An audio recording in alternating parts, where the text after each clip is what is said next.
मती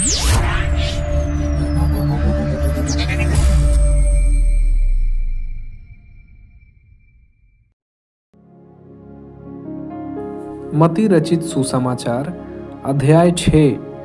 सावधान रहो, तुम मनुष्यों को दिखाने के लिए अपने धर्म के काम न करो, नहीं तो अपने स्वर्गीय पिता से कुछ भी फल न पाओगे। इसलिए जब तू दान करे तो अपने आगे तुरही न बजवा, जैसे कपटी सभाओं और गलियों में करते हैं, ताकि लोग उनकी बड़ाई करें। मैं तुमसे सच कहता हूँ कि वे अपना प्रतिफल पा चुके। परंतु जब तू दान करे तो जो तेरा दाहिना हाथ करता है उसे तेरा बायां हाथ न जानने पाए, ताकि तेरा दान गुप्त रहे, और तब तेरा पिता जो गुप्त में देखता है तुझे प्रतिफल देगा। जब तू प्रार्थना करे तो कपटियों के समान न हो, क्योंकि लोगों को दिखाने के लिए आराधनालयों में और सड़कों के मोड़ों पर खड़े होकर प्रार्थना करना उनको अच्छा लगता है। मैं तुमसे सच कहता हूँ कि वे अपना प्रतिफल पा चुके।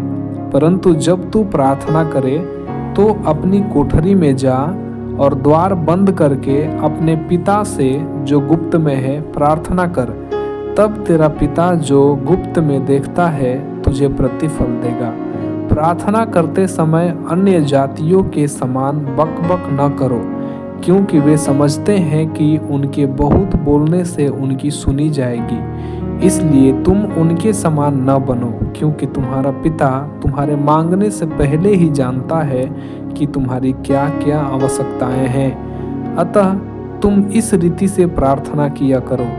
हे हमारे पिता, तू जो स्वर्ग में है, तेरा नाम पवित्र माना जाए, तेरा राज्य आए, तेरी इच्छा जैसे स्वर्ग में पूरी होती है वैसे पृथ्वी पर भी हो। हमारी दिन भर की रोटी आज हमें दे, और जिस प्रकार हमने अपने अपराधियों को क्षमा किया है वैसे ही तू भी हमारे अपराधों को क्षमा कर, और हमें परीक्षा में न ला परंतु बुराई से बचा, क्योंकि राज्य और पराक्रम और महिमा सदा तेरे ही हैं। आमीन। इसलिए यदि तुम मनुष्यों के अपराध क्षमा करोगे तो तुम्हारा स्वर्गीय पिता भी तुम्हें क्षमा करेगा, और यदि तुम मनुष्यों के अपराध क्षमा न करोगे तो तुम्हारा पिता भी तुम्हारे अपराध क्षमा न करेगा। जब तुम उपवास करो तो कपटियों के समान तुम्हारे मुंह पर उदासी न छाई रहे, क्योंकि वे अपना मुंह बनाए रहते हैं ताकि लोग उन्हें उपवासी जाने। मैं तुमसे सच कहता हूँ कि वे अपना प्रतिफल पा चुके।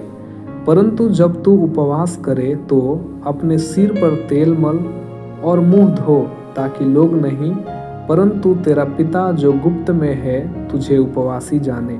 इस दशा में तेरा पिता जो गुप्त में देखता है तुझे प्रतिफल देगा। अपने लिए पृथ्वी पर धन इकट्ठा न करो, जहाँ कीड़ा और काई बिगाड़ते हैं और जहाँ चोर सेंध लगाते और चुराते हैं। परंतु अपने लिए स्वर्ग में धन इकट्ठा करो, जहाँ न तो कीड़ा और न काई बिगाड़ते हैं और जहाँ चोर न सेंध लगाते और न चुराते हैं। क्योंकि जहाँ तेरा धन है वहाँ तेरा मन भी लगा रहेगा। शरीर का दिया आँख है, इसलिए यदि तेरी आँख निर्मल हो तो तेरा सारा शरीर भी उजियाला होगा। परंतु यदि तेरी आँख बुरी हो तो तेरा सारा शरीर भी अंधियारा होगा। इस कारण वह उजियाला जो तुझ में है, यदि अंधकार हो तो वह अंधकार कैसा बड़ा होगा। कोई मनुष्य दो स्वामियों की सेवा नहीं कर सकता, क्योंकि वह एक से बैर और दूसरे से प्रेम रखेगा, या एक से मिला रहेगा और दूसरे को तुच्छ जानेगा। तुम परमेश्वर और धन दोनों की सेवा नहीं कर सकते। इसलिए मैं तुमसे कहता हूँ कि अपने प्राण के लिए यह चिंता न करना कि हम क्या खाएंगे और क्या पिएंगे, और न अपने शरीर के लिए कि क्या पहनेंगे। क्या प्राण भोजन से और शरीर वस्त्र से बढ़कर नहीं? आकाश के पक्षियों को देखो, वे न तो बोते हैं और न काटते हैं और न खत्तों में बटोरते हैं, फिर भी तुम्हारा स्वर्गीय पिता उनको खिलाता है। क्या तुम उनसे अधिक मूल्य नहीं रखते? तुम में कौन है जो चिंता करके अपने आयु में से एक घड़ी भी बढ़ा सकता है? और वस्त्र के लिए क्यों चिंता करते हो? जंगली शोषणों पर ध्यान करो कि वे कैसे बढ़ते हैं। वे न तो परिश्रम करते न काटते हैं, तो भी मैं तुमसे कहता हूँ कि सुलेमान भी अपने सारे वैभव में उनमें से किसी एक के समान वस्त्र पहने हुए न था।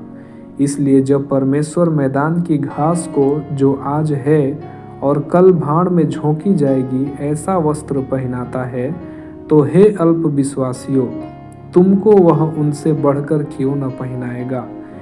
इसलिए तुम चिंता करके यह ना कहना कि हम क्या खाएंगे या क्या पिएंगे या क्या पहनेंगे, क्योंकि अन्य जातियाँ इन सब वस्तुओं की खोज में रहते हैं। पर तुम्हारा स्वर्गीय पिता जानता है कि तुम्हें इन सब वस्तुओं की आवश्यकता है। इसलिए पहले तुम परमेश्वर के राज्य और उसके धर्म की खोज करो, तो ये सब वस्तुएं भी तुम्हें मिल जाएंगी। अतः कल की चिंता न करो, क्योंकि कल का दिन अपनी चिंता आप कर लेगा। आज के लिए आज ही का दुख बहुत है।